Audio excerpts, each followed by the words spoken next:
Dr. Pearson-Stuttard, do you welcome this focus on a new style of mass testing, or do you think we have to get on with the job in hand? Well, many people will be very excited about this announcement today because of the idea that rapid and accurate mass testing could make a huge difference to enable more normal life.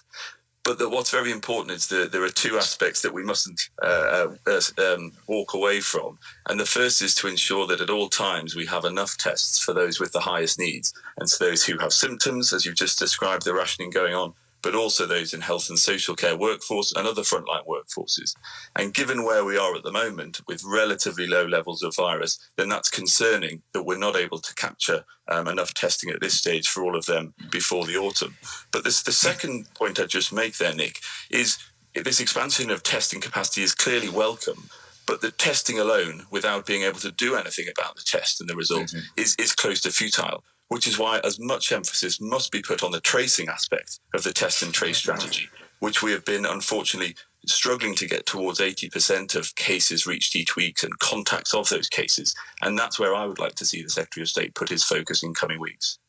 Well, we'll put that to him a little bit later on. But what makes you say that this possibility of mass testing is exciting?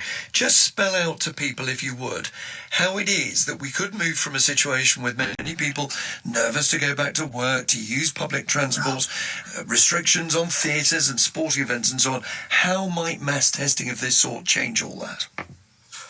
Now, of course, the testing is fundamentally our eyes and ears to understand where the virus is, where it's circulating, in order to ask people to isolate quick enough to prevent transmission.